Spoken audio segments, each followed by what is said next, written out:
welcome to ARTlapse, a series where I share a time lapse of my art and we talk all about creativity because the artist behind the art is even more important than the art itself.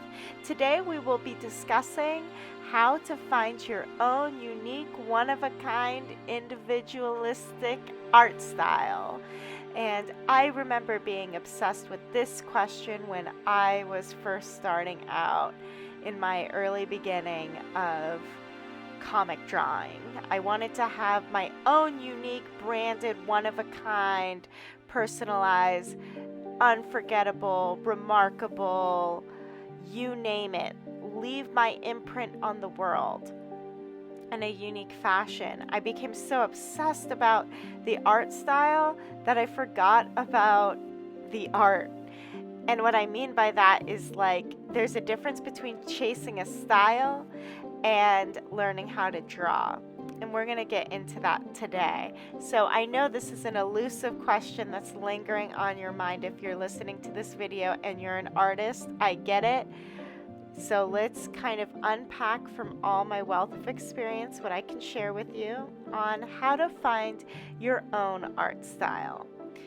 So when you're first starting out in art, if you're more of a beginner or a novice in drawing, or if you just need some reminders or refreshers, try not to put too much pressure onto yourself.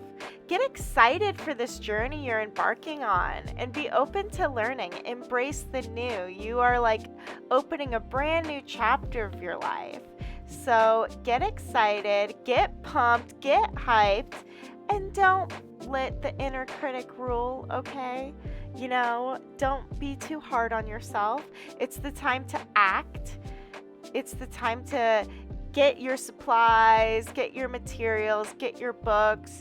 If you want to sign up for some classes, whatever you need to do, it's the time for action so you can have a date and time that you are beginning and doing this journey so that it's happening now.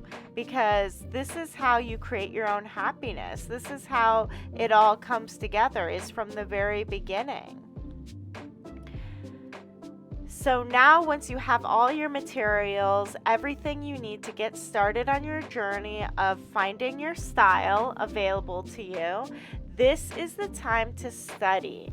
This is the time to train, to put in that elbow grease, to learn how to observe, study, and draw, like through figure drawing, life studies, etc.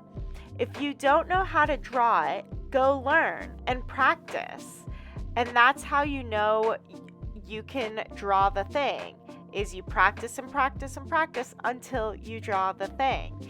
And this is a big part of the beginning of the journey because we're fleshing out the wealth of knowledge and visual vocabulary in our mind space. So it's very, very, very important to nurture and train our drawing muscles at this time, and it's gonna take a lot of practice, a lot of hard work, a lot of consistency. I heard the advice when I was first starting out, try to fill up a sketchbook a month, and that is wild. Yes, I've done that before. That is wild. It's a lot of effort. You can do it. I try to stick to about a page every day. From a doodle to a study to a drawing to a comic page. A page a day means a variety of things, but you have to embrace that drawing is going to be something that you're doing. And if you can do it every day, even better. If you can do it once a week, still great. Whatever you're able to manage to do is a practice, is an experiment, is a contribution to the wealth of your experience of drawing. And it's only going to strengthen your drawing muscles. So really focus on your needs of what you need to learn and what is necessary to practice. Try not to get too overwhelmed in the whole process, okay? I know it can be a bit boring and stagnant we just want to draw our own OCs and things like that. We're just excited to tell the stories we were born to tell. I get it.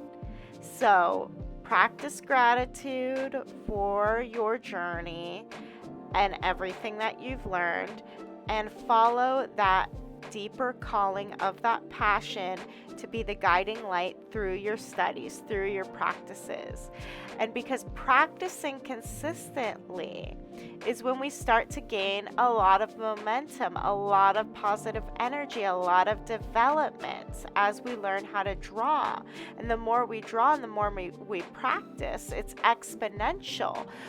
You'll start to see that your drawing is a reflection of your studying the world. It's the way that you see the world, and that's unique to you. Each line is like a letter, and it all comes together to tell a story when we draw a scene. So become very conscious of the lines that you're drawing and the shapes that you're molding and the stories that you're telling. What can really help us is learning to love our mistakes, because our mistakes can't be recreated. This is something my friend Aisha shared with me. Our mistakes are unique to us, and they help form our own unique style because they can't be recreated. So we must love that we are different, because those mistakes and our own expression in our own process is helping to form our style over time. So try not to be the victim of your inner critic, and learn how to embrace your mistakes. And really, as we begin to become more comfortable in drawing through practicing and studying, that's when we can really start to show off our sparkle and have our own soul essence integrated into our art to create something new. So trust that this path is of studying, practicing, your style unfolding, your comfortability in drawing, in expression, that you're able to do it with more ease and grace than before, that you are being guided to be able to draw your own OCs, to be able to draw your own characters, to be able to create your own original content, which is the light at the end of the tunnel, okay? So once this has all come together to this point, you'll see how much you've accumulated within your experience, knowledge, and expertise. So continue to build upon that visual library in your head and keep being an active student in studying life. If you find that you're missing something, go learn how to draw it. It's as simple as that, and you'll never stop learning how to draw things. You can even begin the process of Frankensteining different elements of different artists as inspiration, pulling elements from a variety of references to create your own unique style. So you can do things like character studies of different styles that you would like to have a similar energy to. Like if you like a Disney movie, you can get an art book from it and just study those characters. I wouldn't post that and take credit for that content, but you can certainly do that as a study, as a practice, as an exercise for yourself to sort of learn rhythm and flow that is specific to a style or shape language that inspires you, that you connect to, or that you just like, to create your own unique one-of-a-kind style. Celebrate how far you've come, because you deserve it. The fact that you're here at this point in the process where you're comfortable to draw, you're drawn all the time, you're practicing all the time, you're leaning into the process, it's becoming easier, it's flowing out of you, you're happy and finding enjoyment, you're connecting with your inner child, you're nurturing that creative muscle, you're letting go of everything that doesn't serve you in the process, you're calling back your power. That is when we hold the pen as the sword in our hand.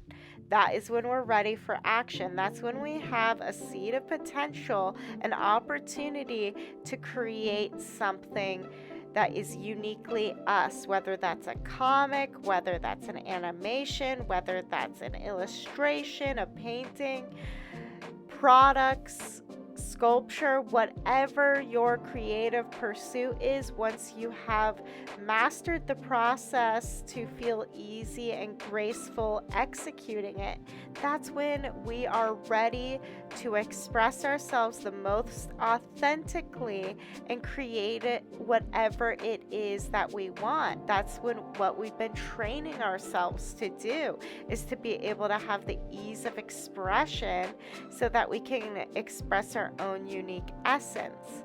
So keep building on your style. It will evolve naturally over time. Let it. This is evolution. Trust in the magic of the process, because you don't want to be cemented and stuck in a style that you might outgrow naturally. You want to keep evolving and get better and better. You want to be the phoenix that dies unto itself and is reborn from its own ashes, even better than before. You are perfectly beautiful as you are, but the nature of evolution is to keep things fresh so that we can grow and change and unfold, and just say yes to this process. Say yes to your own evolution of your style, and say yes to expressing yourself through that own unique style.